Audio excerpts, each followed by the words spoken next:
target organ efek toksik ya. Tujuan pembelajarannya, mahasiswa itu mampu mengumpulkan ya, mengorganisasi dan menjelaskan kembali. Intinya sih menjelaskan kembali mengenai fungsi organ sasaran itu apa sih? Seperti pernafasan kan fungsinya untuk bernafas ya, pertukaran oksigen. Kemudian kalau ada patologi, ada kelainan akibat paparan zat toksik itu gejalanya seperti apa?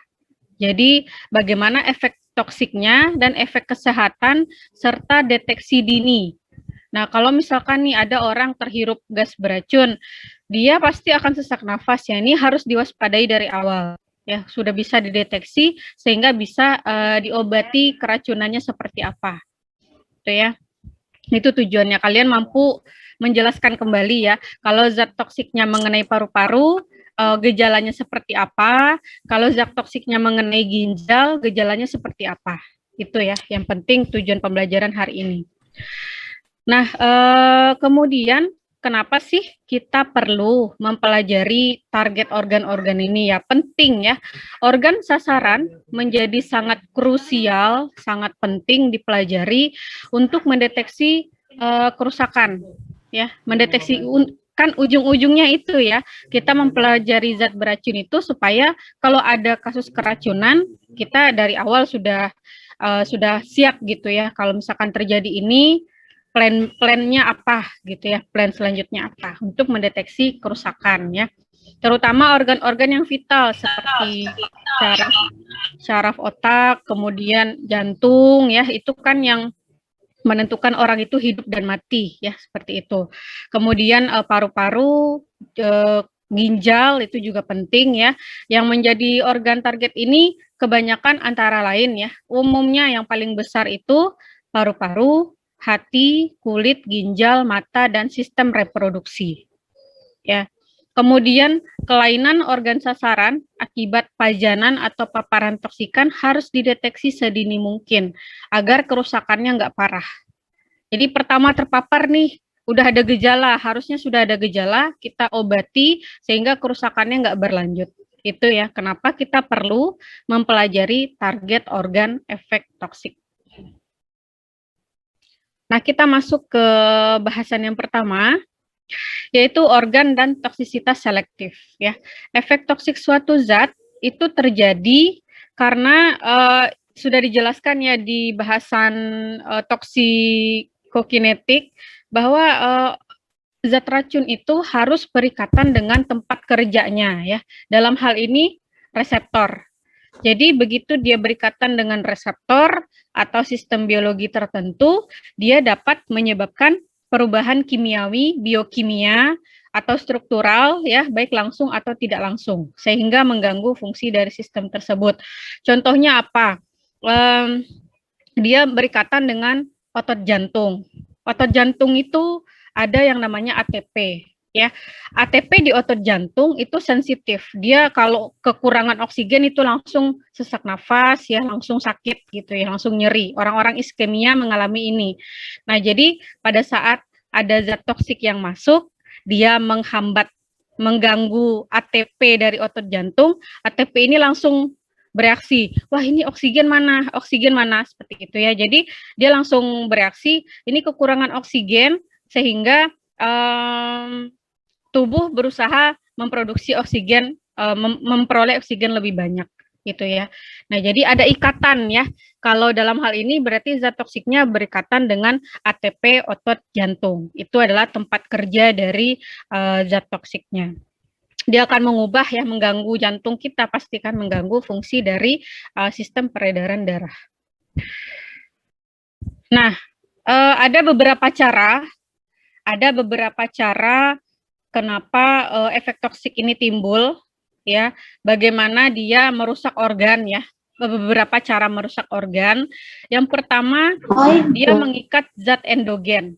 Zat endogen adalah zat yang ada dalam tubuh manusia dan penting untuk proses metabolisme tubuh manusia atau proses biokimia dalam tubuh manusia.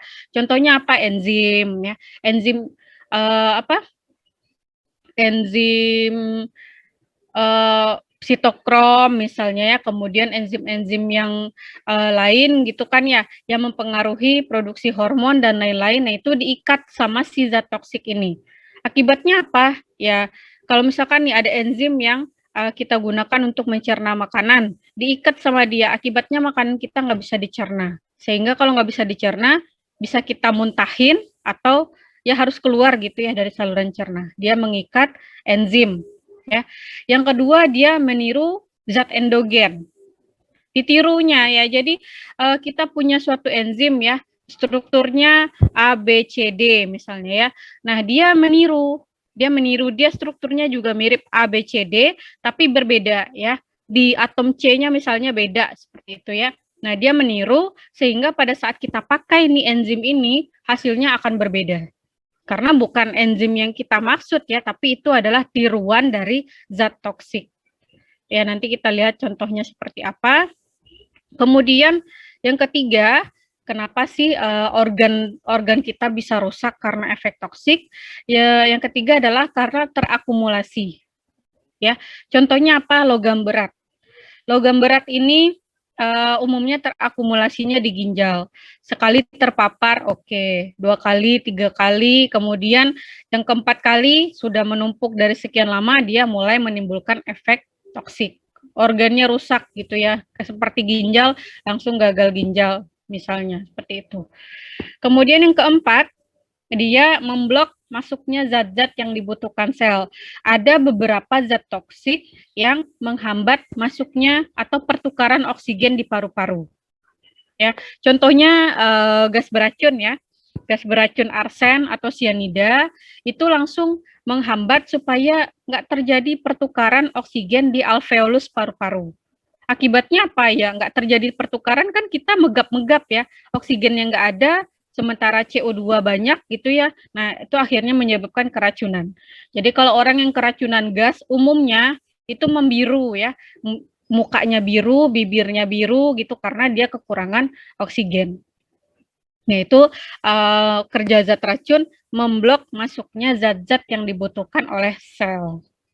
Sampai sini bisa dipahami ya. Jadi ada beberapa penyebab target organ toksik itu menjadi rusak akibat paparan dari zat toksik itu sendiri.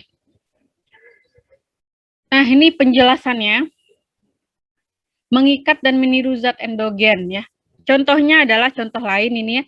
Dalam tubulus proksimal ya, dalam tubulus proksimal ginjal kita, kan kita punya ginjal. Di ginjal itu ada yang namanya tubulus proksimal. Fungsinya untuk menyerap kembali kelebihan air ya, supaya nggak dibuang semua airnya. Nah, ada senyawa kompleks glutathionil dipecah oleh enzim tertentu.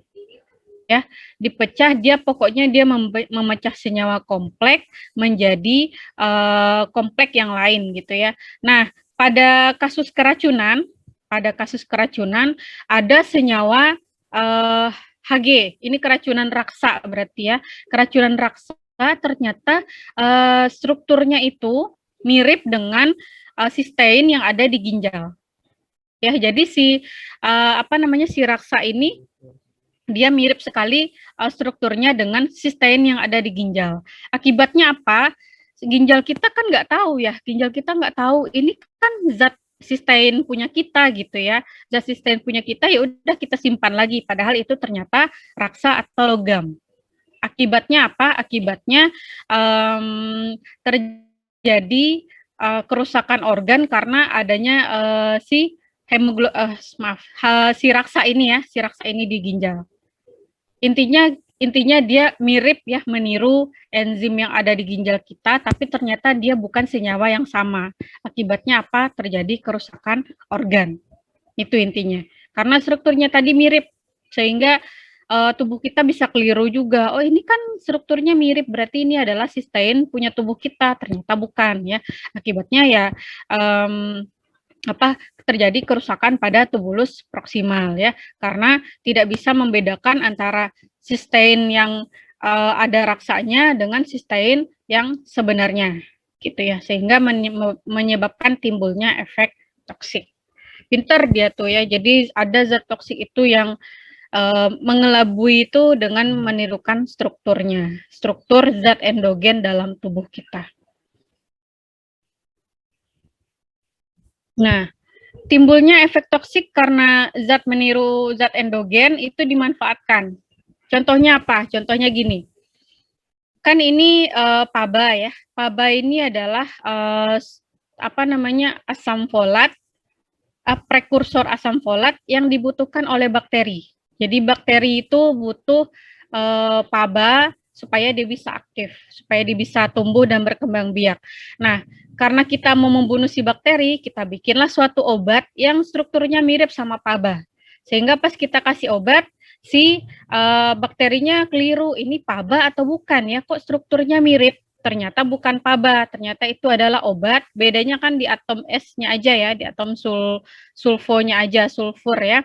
Nah, jadi begitu dia berikatan sama PABA, akibatnya apa? Terjadi kerusakan DNA pada bakteri. Karena dia salah pakai. Dia pikir ini PABA yang saya butuhkan untuk saya berkembang biak, nggak taunya ini adalah obat. Sehingga begitu dikasih obat, dia langsung mati ya, berikatan dengan sulfonamid, dia langsung mati. Jadi kita manfaatkan ya, karena memang ada zat toksik, ada beberapa bakteri yang memanfaatkan zat endogen tadi. Ya, memanfaatkan zat endogen tadi untuk merusak tubuh kita. Ya, jadi makanya kita bikin senyawa-senyawa yang mirip supaya mengecoh ya, istilahnya mengecoh supaya zat endogen tadi tidak dimanfaatkan oleh si bakteri atau zat toksik. Itu yang pertama ya, yang pertama berarti masalahnya adalah yang ini yang sering keluar di ujian, bagaimana organ itu bisa rusak akibat efek toksik ya, 4 cara ini ya. Yang kedua, penyebab terjadinya selektivitas organ, artinya kenapa sih yang kena hanya, kalau misalnya keracunan logam, kenapa sih yang kena hanya, yang paling parah itu ginjal, kenapa bukan saluran cerna, kenapa bukan paru-paru misalnya ya, apa yang menyebabkan dia pilih-pilih organ yang dia rusak gitu ya. Toksisitas selektif ini terjadi, yang pertama ya, organ itu mengakumulasi xenobiotik. Contohnya kayak ginjal, ginjal itu dia menyimpan semua logam. Logam itu maksudnya buat dibuang ya, tapi masalahnya senyawa xenobiotik itu agak susah dibuang. Jadi dia terakumulasi di situ. Ya, jadi contohnya adalah karena ginjal mengakumulasi xenobiotik, menumpuk di situ ya, seperti itu. Yang kedua, kenapa sih efek toksiknya ini terjadi hanya pada organ-organ tertentu? Yang kedua, si zat toksik ini merusak zat endogen di organ tertentu juga. Contohnya apa? Contohnya ada beberapa zat toksik yang merusak pankreas. Ya, ada yang merusak pankreas sehingga hormon insulinnya nggak keluar. Ya, hormon insulinnya nggak keluar, berarti dia kan merusak si pankreas itu kan ada enzim tertentu yang dia rusak sehingga hormon insulin kita nggak keluar gitu ya. Nah, ini jadi kerusakannya hanya pada pankreas. Pada bagian lain tidak ada kerusakan yang berarti. Jadi permasalahan kedua adalah dia merusaknya ke zat yang dia sukai. Ya, dalam hal ini adalah enzim atau umumnya enzim ya. Jadi dia memilih enzim yang akan dia rusak sehingga kerusakannya spesifik hanya ada di situ. Selektif ya, dia pilih-pilih juga ya. Enggak semua kasus keracunan yang dihirup itu rusaknya ke paru-paru, enggak semua. Jadi tergantung dari 3 hal ini ya. Kemudian yang ketiga, adanya kemampuan mengikat organ atau bahasa ininya adalah afinitas ya, atau bagian organ sehingga kehilangan fungsinya. Contohnya ada beberapa zat toksik yang merusaknya ke syaraf otak. Karena apa? Karena dia mudah larut lemak misalnya ya. Kan otak kita ini lemak semua ya. Begitu zat toksiknya masuk, dia nggak ke paru-paru, dia nggak ke jantung, tapi dia langsung masuk ke otak. Karena apa? Dia mampu berikatan dengan sawar darah otak dan menghilangkan fungsi dari otak itu sendiri. Ya, sampai sini bisa dipahami nggak? Yang pertama, cara-cara zat toksik merusak organ. Kemudian yang kedua, kenapa bisa organ yang rusak itu pilih-pilih gitu ya, selektif. Artinya nggak semua organ itu rusak, hanya organ-organ tertentu. Nah, itu ada 3 cara ini penyebabnya. Ada yang mau ditanyakan? Belum? Baik, saya lanjut ya. Ini yang kedua, kenapa terjadi selektivitas organ yang menjadi target dari zat toksik. Gitu ya. Yang pertama, organnya mengakumulasi, jadi dia aja yang rusak. Kemudian zat toksiknya merusak zat endogen, sehingga zat endogen di organ tertentu menyebabkan itu yang rusak gitu ya. Kemudian yang ketiga, adanya kemampuan mengikat organ. Zat toksiknya terikat kuat dengan organ tertentu, sehingga yang rusak itu ya nggak semua organ, tapi hanya organ tertentu saja. Ya. Nah, organ terpapar xenobiotik lebih banyak dari organ lain. Yang paling banyak ya di antara semuanya itu adalah hati, ginjal, paru-paru. Ini adalah 3 organ utama yang rusak akibat paparan zat toksik. Kalau hati bisa dipahami ya, karena hati ini tempat metabolisme, ginjal tempat pembuangan ya, jadi numpuk semua di situ. Kalau paru-paru, tadi kan saya bilang kalau zat toksik itu umumnya hampir di atas 70% terjadinya adalah terhirup. Ya, jadi zat toksik itu masuk ke tubuh kita melalui inhalasi. Ya, makanya 3 organ ini merupakan target yang paling besar gitu ya. Nah, organ mempunyai enzim-enzim yang sangat penting dan rentan terhadap zat asing. Ya, contohnya enzim di hati untuk metabolisme. Sehingga ya ini ya penyebab rusaknya itu karena dia metabolisme, karena dia tempat ekskresi, dan karena dia terpapar paling banyak. Ya, paru-paru ini terpapar paling banyak karena zat beracun itu umumnya masuk melalui pernafasan. Ya. Nah, kita lihat organ-organ yang rusak akibat paparan zat toksik. Ya, yang pertama SSP atau sistem saraf pusat.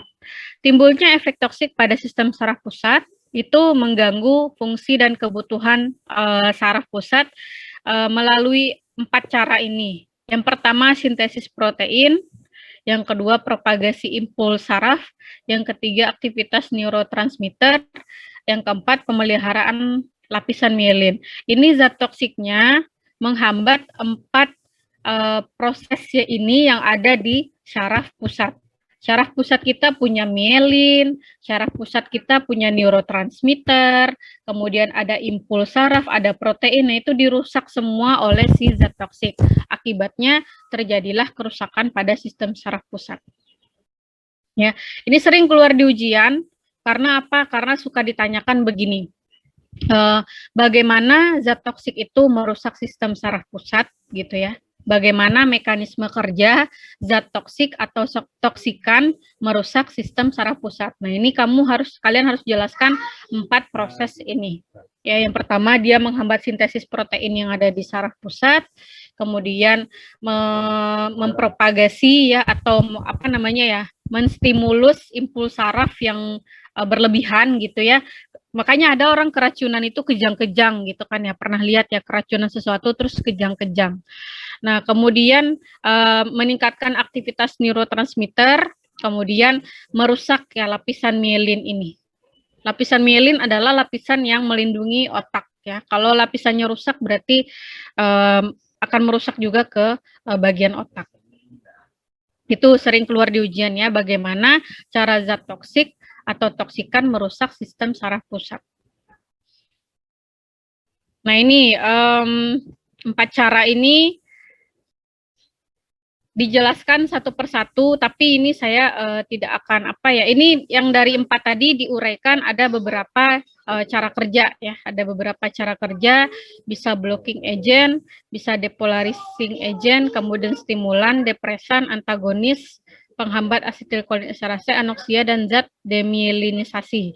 Ini zat demyelinisasi ini merusak lapisan mielin tadi. Ya, ini zat toksiknya sifatnya seperti ini. Ada yang mau ditanyakan nggak?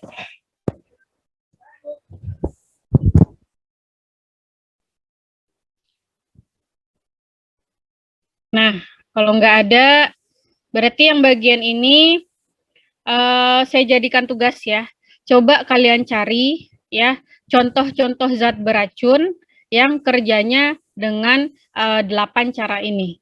Bagaimana zat beracun itu menjadi blocking agent, bagaimana zat beracun itu menjadi depolarisasi agent gitu ya, sampai ke zat demielinasi. Demielinasi ya, demielinasi. Ini dicari. Silakan dicari ya. Contoh-contoh zat beracunnya apa? Apakah boleh zat beracun yang sama? Boleh. Ya misalnya nih, misalnya yang bersifat blocking agent adalah gas cyanida. Kemudian yang bersifat depresan adalah gas cyanida. Tulis aja, yang penting cara kerjanya itu benar, seperti itu. Ya.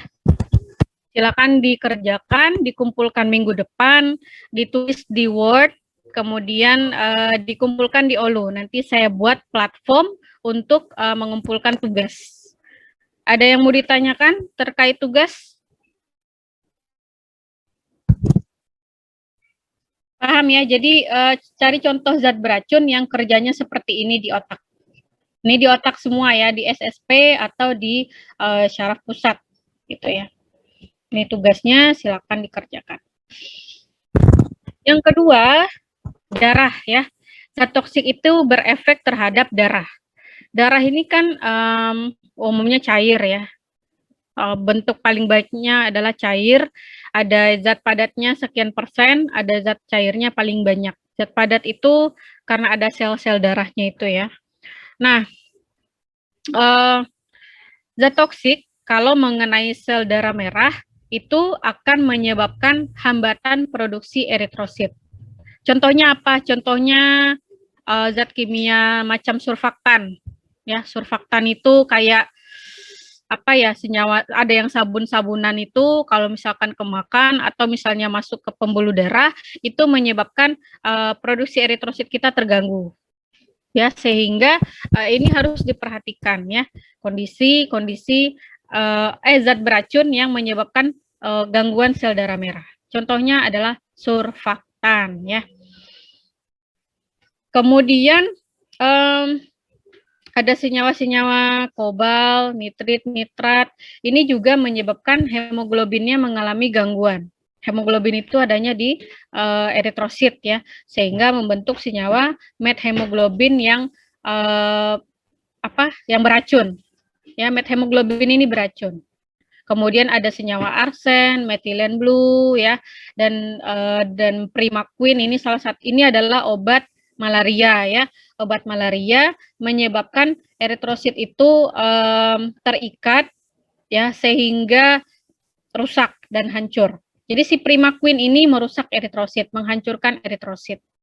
Ya, ini ada beberapa zat, berarti inilah beberapa zat yang merusak sel darah merah: surfaktan, kemudian senyawa nitrit, nitrat, dan amin aromatis, kemudian senyawa arsen ya, arsen sama obat malaria primaquine. Ini menyebabkan ikatan pada menghancurkan eritrosit intinya. Ya. Kemudian yang kedua, senyawa toksik yang merusak trombosit. Ya, senyawa toksik yang merusak trombosit. Ada beberapa zat yang mengganggu proses pembekuan darah. Contohnya anti kanker.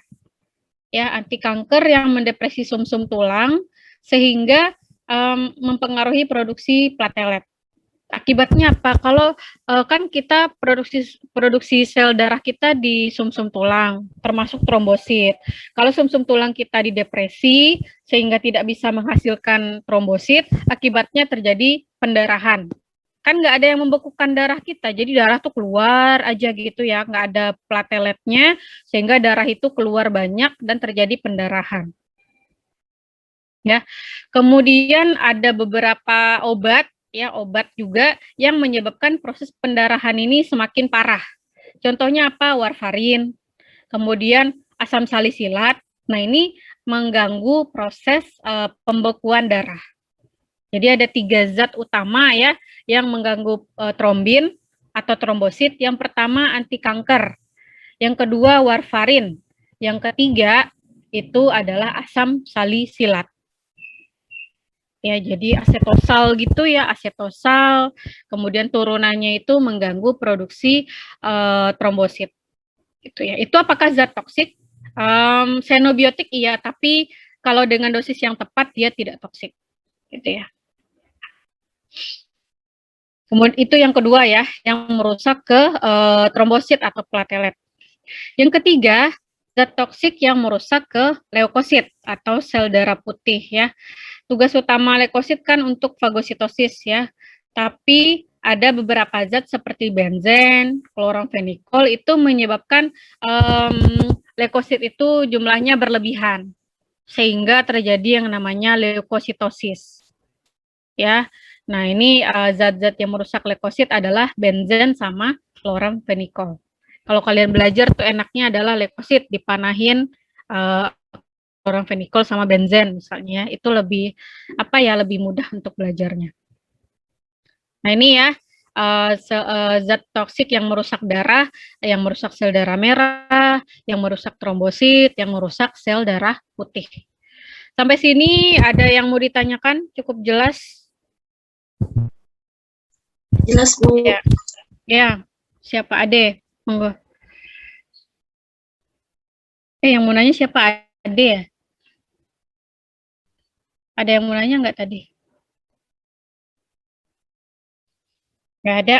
Oke, kita lanjut ya. Nah, pemeriksaan darah terhadap efek toksik kan tadi untuk kita kan deteksi dini itu ya. Kenapa kita belajar organnya? Kita mau tahu nih deteksi dini kalau keracunan ya intinya ya. Yang kita periksa itu yang pertama hematokrit. Artinya ini kita curiga nih zat toksiknya itu mempengaruhi sel darah merah ya, seperti senyawa surfaktan tadi ya, atau misalnya kita minum obat malaria ya, kita harus cek itu eritrositnya masih banyak nggak, eritrositnya masih cukup nggak dengan cara menghitung hematokrit ya. Yang kedua kita cek kadar hemoglobin. Karena umumnya orang yang mengalami gangguan eritrosit itu kekurangan oksigen, kekurangan hemoglobin juga ya.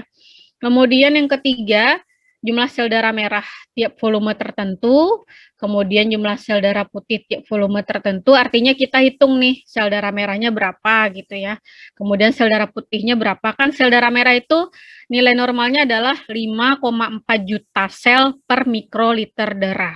Kemudian kalau sel darah putih dikit ya, lebih dikit 10.000 sel per mikroliter darah. Nah, itu harus nilainya harus segitu. Kalau di bawah itu atau di atas itu, nah itu ada kelainan, oh berarti ini terpapar zat beracun nih gitu ya.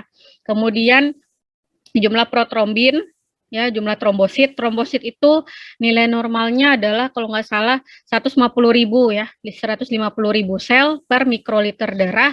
Nah kita hitung, kalau nilainya di bawah itu pendarahan ya, karena darah itu keluar aja kayak orang demam berdarah. Kenapa orang demam berdarah itu bintik-bintik merah? Karena trombositnya turun ya, trombositnya turun bisa di bawah 100.000 ya, jadi dikit banget, akibatnya bintik-bintik merah karena itu pendarahan ya.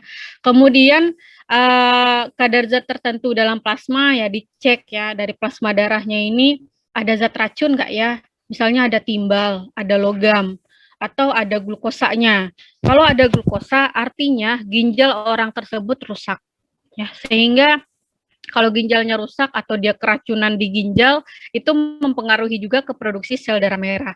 Ingat, sel darah merah itu diproduksi dengan bantuan enzim dari ginjal, namanya enzim eritropoietin. Eritropoietin ini dihasilkan di korteks ginjal. Kalau ginjalnya rusak, percayalah orang itu pasti anemia. Ya, hanya dicek zat-zat tertentu dalam plasma yang mengindikasikan ada kerusakan di organ ginjal. Ya, sampai sini bisa dipahami ya apa aja pemeriksaan darah terhadap efek toksik.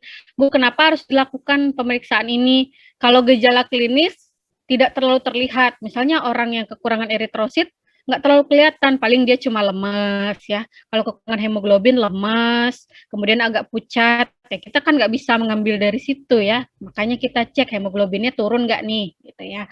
Atau eritrositnya jumlahnya cukup nggak, itu yang harus kita cek lagi. Itu yang kedua ya. Yang pertama tadi apa? Yang pertama itu SSP, sistem saraf pusat, dengan 4 metode ini. Kemudian ini silakan dicari contoh zat beracunnya apa. Kemudian yang kedua darah. Darah ada 3, sel darah merah, trombosit, sama sel darah putih. Ya, ini pemeriksaannya terhadap efek toksik untuk darah. Kemudian yang ketiga, liver atau hati ya. Hati itu merupakan organ yang paling sering menerima paparan zat beracun. Ya, dia adalah orang yang istilahnya tuh tameng atau orang yang frontman paling terdepan untuk berhubungan dan mengurusi zat-zat toksik ini. Karena hati merupakan pintu gerbang semua bahan yang masuk ke dalam tubuh dari saluran cerna, terutama dari saluran cerna. Jadi dari saluran cerna kita makan, kemudian kan mau masuk ke sistem sirkulasi itu dari hati dulu ya, di metabolisme dulu di hati, atau masuk ke pembuluh darah, baru kemudian ke hati ya, untuk sampai ke organ yang dimaksud gitu ya. Nah, toksikan yang masuk ke tubuh melalui saluran cerna setelah diserap oleh epitel usus akan dibawa ke vena porta ke hati. Ya, jadi ke hati dulu baru dia ke mana-mana gitu. Jadi hati ini tugasnya sangat-sangat berat. Makanya kalau orang yang sudah mengalami gangguan hati, kanker, atau sirosis seperti itu, nah itu udah kesana-sananya udah rusak semua. Ini organ hati ya, ini penjelasan aja bahwa dari usus makanan akan masuk ke hati dulu ya. Nah, sirosis atau kerusakan hati itu terjadi kerusakan hati yang sudah progresif. Sirosis itu adalah kerusakan hati yang sudah berprogres terus-menerus memburuk ya. Nah, sirosis ini menyebabkan kuning ya. Karena apa? Karena bilirubin dalam darah kita meningkat. Bilirubin ini dihancurkan di hati. Kalau hati kita mengalami gangguan, bilirubinnya nggak bisa dihancurkan sehingga zat pigmen bilirubin masuk ke darah dan menyebabkan kuning ya. Itu namanya ikteros. Nah, kalau untuk kerusakan pada hati, umumnya yang terjadi zat toksik itu menyebabkan sirosis. Ya, zat toksik apa aja nih masuk ke tubuh kita, akibatnya apa? Tiba-tiba nih orang kuning aja. Kok kamu tiba-tiba kuning ya gitu ya? Ternyata dia kerja di pabrik pengolahan besi misalnya ya, atau dia kerja di pabrik apa yang ada logam-logamnya misalnya. Tiba-tiba beberapa bulan kerja dia kuning ya. Nah, ini harus diwaspadai. Kuningnya ini kenapa gitu ya. Kalau infeksi hepatitis, misalnya sakit kuning kan hepatitis A ya, itu ya tinggal diobati ya infeksinya, pakai antivirus ya. Tapi kalau yang sirosis ini lebih dari itu. Artinya apa? Artinya ada beberapa senyawa toksik yang terpapar di tempat kerjanya sehingga merusak ke sel hatinya. Akibatnya apa? Dia mengalami sirosis. Tandanya apa? Kuning. Yang paling jelas itu kuning, matanya kuning, kemudian mukanya juga kuning ya. Nah, ini urinnya berwarna gelap. Urinnya itu bukan kuning lagi tapi udah coklat ya. Ini harus diwaspadai, berarti ada masalah nih di kadar bilirubinnya gitu ya. Nah, ada beberapa tes yang bisa kita lakukan kalau pasien itu kuning tapi punya riwayat terpapar zat toksik di tempat kerja atau di tempat lain ya. Yang pertama adalah prothrombin clot time. Ya, jadi kita cek nih apa namanya waktu pembekuan darahnya itu masih bagus nggak gitu ya. Ada hubungannya ya. Jadi kalau hatinya rusak itu proses pembekuan darah pun akan terganggu. Ya. Jadi pendarahannya itu bisa lebih panjang dibanding normal. Yang kedua, tes albumin serum. Ya, jadi albumin adalah suatu protein yang ada di dalam darah manusia. Nah, kalau misalkan dia akan nanti dibawa ke hati ya. Kalau hatinya mengalami gangguan, albuminnya nggak bisa dipecah sehingga balik lagi ke darah dan kadar albumin dalam darahnya tinggi. Kemudian kadar bilirubin. Nah, ini ya yang menentukan bahwa hati yang rusak tidak bisa memecah bilirubin. Jadi bilirubinnya dalam darahnya tinggi, kemudian kita tahu fungsi livernya mengalami gangguan. Kemudian enzim tertentu, contohnya apa? SGOT, SGPT. Itu adalah enzim yang dikeluarkan oleh sel hati pada saat hati rusak. Kalau sel hati kita rusak, keluarlah enzim ini masuk ke darah. Jadi pas kita cek darahnya, oh SGPT-nya tinggi nih gitu, orangnya kuning, mual gitu ya. Nah itu berarti oh rusak nih sel hatinya. Jadi harus diobati ya. SGT-SGPT adalah penanda bahwa sel hati seseorang itu mengalami kerusakan akibat zat toksik ya. Nah ini penyebab ini penting sih. Penyebabnya apa sih hatinya rusak kayak gitu. Nih ya, contohnya ya pemeriksaannya. Ini adalah sel hati yang A, normal ya. Kemudian yang B ini adalah vena centralis. Kemudian yang C ini adalah sinusoid. Ini dinding pembuluh vena centralis itu yang utuh ada sel-sel endotelium yang tersusun rapat. Hepatositnya teratur.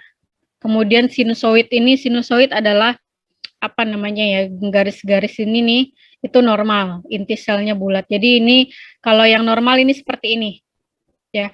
Kalau ada gangguan nggak dicantumin ya. Kalau ada gangguan umumnya itu sel hatinya itu apa namanya, bulat-bulatnya tidak normal ya, bulat-bulatnya tidak normal, kemudian susunannya tidak teratur, dan si vena centralis ini tidak utuh ya, bisa aja bentuknya hanya bulat setengah gitu ya, kepotong dua gitu ya. Nah, itu ciri-ciri bahwa dari sisi histologis hatinya mengalami gangguan. Oke, itu yang ketiga ya.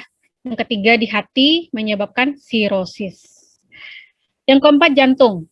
Jantung sebagai alat pompa darah ke seluruh tubuh, dia adalah apa namanya, mengantarkan oksigen ke seluruh tubuh yang membutuhkan, kemudian membawa karbon dioksida, kan gitu terus ya. Nah, gas seperti karbon monoksida dan metana, karbon monoksida ini ada di asap kendaraan, metan juga di asap kendaraan, mengganggu ketersediaan oksigen, sehingga mengganggu kerja dari jantung. Tapi yang paling utama itu paru-paru dulu pasti ya. Paru-parunya rusak, karbon monoksidanya terlalu banyak di paru-paru, nanti akan mengalir melalui darah. Nanti dari darah dia akan merusak ke jantung, itu ya, mengganggu metabolisme dan kerja jantung. Digoxin ini obat padahal ya, obat untuk pacu jantung, untuk apa namanya, glikosida jantung ya. Kalau orang tuh denyut jantungnya lemah gitu ya, diberikan digoxin supaya lebih kuat ya. Tapi masalahnya karena dia meningkatkan kekuatan kontraksi otot jantung, dia bisa menimbulkan namanya denyut jantung itu di atas normal. Kan normalnya orang denyut jantung per menit itu 80 ya, 80 sampai 85 kali per menit. Nah, ini bisa 100 kali per menit ya. Jadi ini berbahaya ya, berbahaya bagi jantung. Jadi zat toksik yang membahayakan jantung, yang pertama karbon monoksida, yang kedua metan, yang ketiga obat digoxin. Obat padahal tapi yaitu ya xenobiotik itu ya yang berpengaruh. Dengan dosis yang tepat baru dia sebagai obat. Yang kelima ginjal ya. Ginjal ini untuk pembuangan semua zat ginjal selama dia larut air ya, selama dia larut air. Kemudian ginjal ini punya nefron. Kemudian nefron itu terdiri atas glomerulus dan tubulus. Nah, tubulus ini apa namanya? Tubulus ini bisa rusak. Ya, kita lihat. Ini namanya tubulus. Ya, ini namanya ini tubulus ini yang seperti ini ya. Ini di sini di awal-awal ini ada glomerulus ya. Ini fungsi ginjal ya. Nah, karena ginjal itu membuang semua zat sisa, akibatnya apa? Akibatnya beberapa zat toksik itu melewati sel tubulus, sehingga ginjal merupakan organ sasaran utama dari efek toksik ya. Kemudian Apa saja contoh zat-zat yang mempengaruhi fungsi ginjal? Yang pertama kadmium, ini adalah logam ya. Kemudian magnesium, timbal, CCl4, ke apa karbon tetraklorida, kloroform. Ini umumnya senyawa yang berbentuk cairan ya.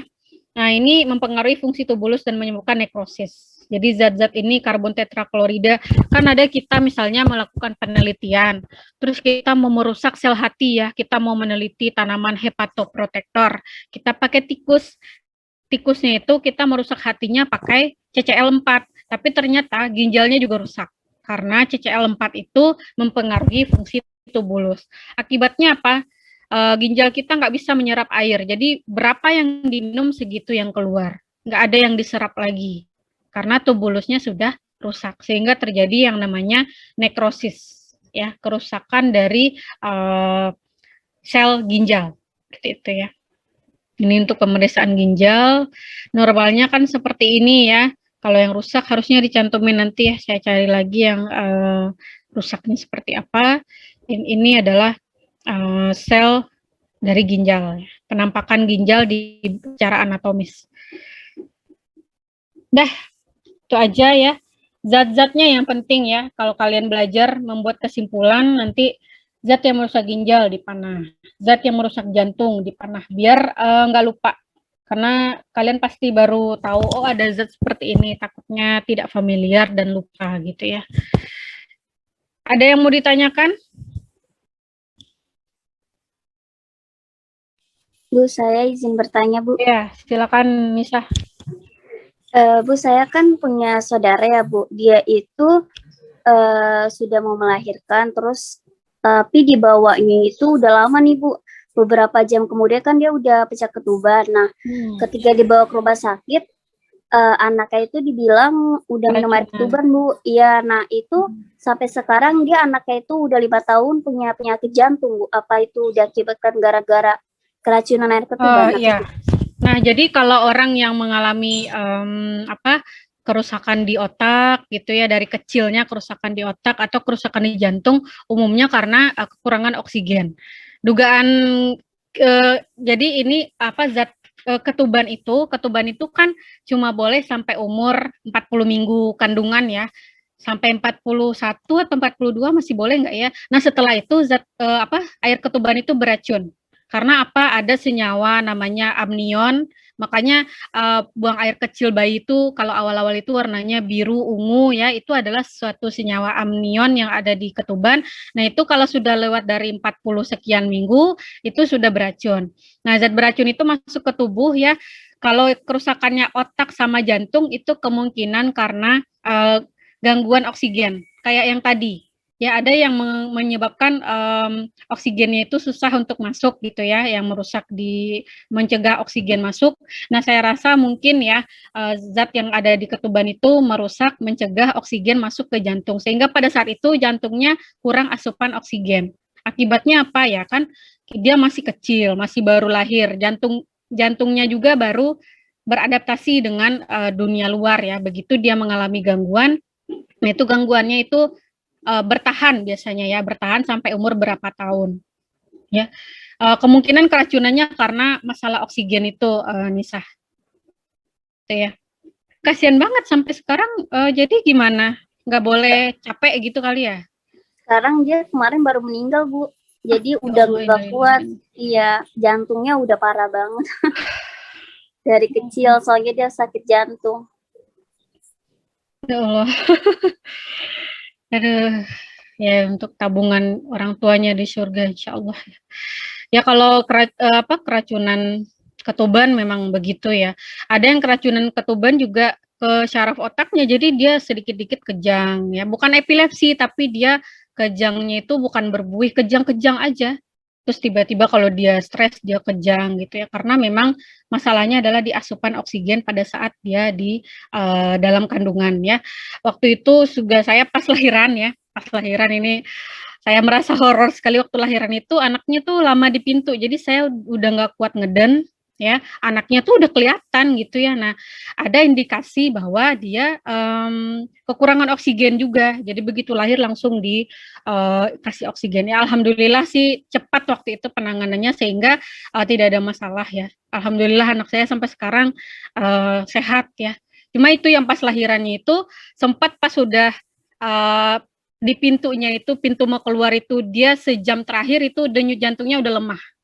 Ya itu sampai saya sampai bilang ya udah keluarin aja gimana caranya gitu ya, keluarin aja gitu, gimana saya mau dibelek mau diapain kan gitu ya, kita yang penting anaknya selamat gitu kan. Tapi kalau ini kasusnya mungkin keminum air ketubannya cukup banyak, keracunan sampai ke jantung, menghalangi oksigen masuk, itu sih ya. Aduh, saya turut berduka kalau dengar anak kecil meninggal itu kayaknya sedih ya. Oke, ada lagi yang mau ditanyakan? Ini ada yang bertanya di chat ya. Clara, Ibu izin bertanya, cara agar pasien yang menggunakan obat anti kanker tidak mengalami pembekuan darah. Ya harus, oh emang mengalami pembekuan darah, kenapa ya? Kalau pembekuan darah itu kan berarti trombositnya banyak ya. Berarti diberikan obat pengencer darah seperti warfarin, antikoagulan ya, itu diberikan yang kayak gitu. Biasanya sih obat kanker ini justru menyebabkan pendarahan. Ya, obat kanker ini kan menyebabkan pendarahan karena apa? Karena dia nekan produksi trombosit. Trombosit kita jumlahnya sedikit, akibatnya kita pendarahan. Kalau mengalami pembekuan darah mungkin ada indikasi lain ya, sehingga kita berikan obat-obat anti pembekuan darah. Warfarin contohnya bisa ya. Ya itu ya. Apa zat toksik ini sebenarnya memang materinya baru ya. Tapi ternyata di sekitar kita itu banyak kasus keracunan yang kita nggak sadar ya. Ternyata ini menyebabkan keracunan gitu ya. Atau misalnya ini ternyata berbahaya gitu kan. Kita nggak belum terlalu paham ya untuk masalah ini. Makanya kita belajar dikit-dikit ngerti gitu ya. Oke, ada yang mau ditanyakan lagi?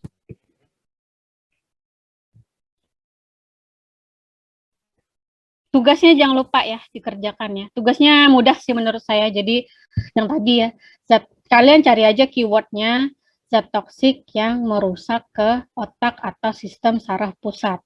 Nanti dapat tuh misalnya zat toksiknya A ya. Mekanisme kerjanya gimana nanti kalian isikan ke tabel yang tadi. Bukan tabel ya, yang urutan list zat yang tadi. List mekanisme kerja.